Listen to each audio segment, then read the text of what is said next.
Okay, Ricky, so this is our first drill to help us find our rotation. So rotation gets a little bit tricky as far as movements goes. We have 3 planes of motion when we move. We can move forward and backward. That's called our sagittal plane. That's where most of our life happens and most of training happens as well. We can move in our frontal plane, which is everything sideways. And then the last plane is what we're going to be doing within rotation, and that's going to be in our transverse plane. It's almost thinking about if I put a tube around you or a cylinder around you, you could only move within that cylinder. You can also think about if I put a skewer right in between your midline, you had to spin on a skewer kind of like a shish kebab. So that's what rotation is. Rotation is moving cylindrically within the transverse plane, but also thinking about those pull and push. We're pushing and pulling simultaneously with both sides of our body.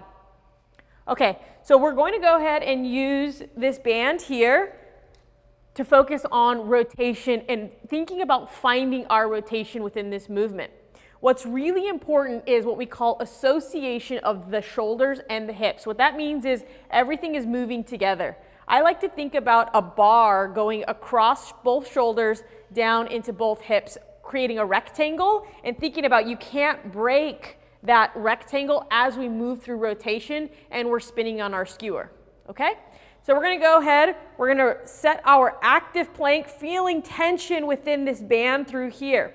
Well, we're gonna start this movement is we are going to let it pull into the anchor point, and then we're going to squash the bug with our back leg as we drive and accelerate into this movement. We're going to find our rotation as we pull back and continue to squash the bug. Okay. All right, so it's your turn on this one.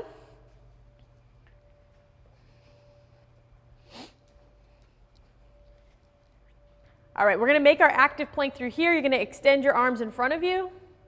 All right, so show me what we got on this rotation through here. All right, so this feels a little bit tough here, so take a half a step back, take a couple steps back actually. We're still going to create that plank. Feet should be neutral, moving forward, and then arms right in front.